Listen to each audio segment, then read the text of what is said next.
Hello guys, welcome back to Watch Addiction Watch Reviews. Today we're taking a look at a watch from Deutsche Uhrenfabrik, and this is the DUFA 9011, the Breuer, I believe that's how you pronounce it. And it's definitely one of their smaller models, and it's quite an interesting watch with a nice blue dial, as you can see there. Really comes to life in the light.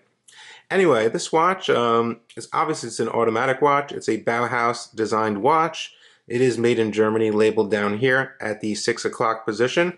Starting off with some basic specifications so you can know the watch a little bit better. We are looking at a relatively small 38 millimeter diameter. We do have a thickness of only 10 millimeters, so this watch is really thin. Definitely a dressy watch, casual / dressy, I would say. But nowadays, pretty much anything can be dressed up.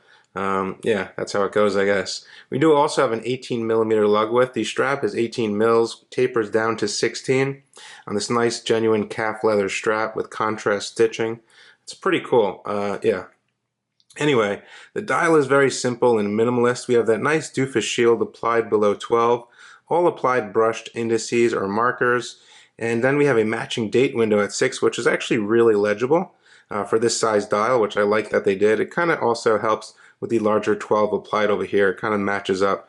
It looks a bit cleaner. Anyway, this watch itself, obviously it's automatic. It has a pull and push crown. We have 3 ATMs or 30 meters of water resistance. We do get a Miyota 9015 in this one, which is a great movement, a movement that I really love, and definitely a competitor to the Swiss big movements like the ETA 2824 and Sellita SW200 movements. Now this watch, first position, we have self-winding. I'm going to get the movement going here. We have a very small crown, which is pull and push, but you can grip it. I have no problem whatsoever gripping it. And there she goes already. This movement does beat at 28,800 vibrations per hour. It does have hand winding, it does have hacking, also about a 40-hour power reserve I've experienced. And it does contain, I believe, 24 joules. So it's a very good movement, it's very reliable. I have a lot of experience with this movement. As you can see, that nice thin brushed seconds hand sweeping around, which does reach towards the end of the dial, which I really like to see in a lot of watches that I own. I really hate when brands cut the second hand short. I think they did it right here. It definitely also matches up with these long applied stick indices. I think they did a good job on this dial. And that blue, it's kind of like a brush dial, as you can see those lines coming down. But it gives off nice different tones. I do like that. The crystal itself is a domed crystal for that aesthetic, that vintage Bauhaus aesthetic. As you can see there, it's a domed mineral crystal, I believe, which some people might like, some people might hate. I really have no problem with it. It doesn't really matter to me. The crown itself, if I can get you in here, has the nice DUFA shield, which is very neat. There it is, perfect in view.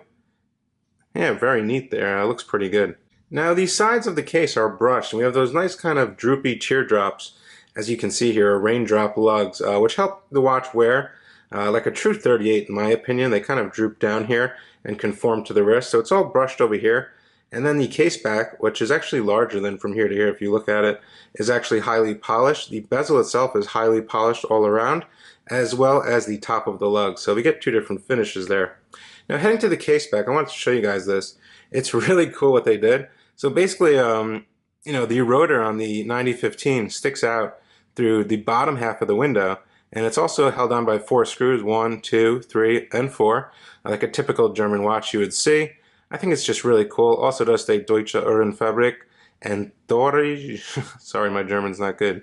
Thüringen, I believe that says. And then made in Germany down at the bottom. Now the strap does contain the quick release straps, as you can see, so you can just swap it out. But this strap's really nice. Feels like it's really good quality in my opinion. So I think you should have no problem with it.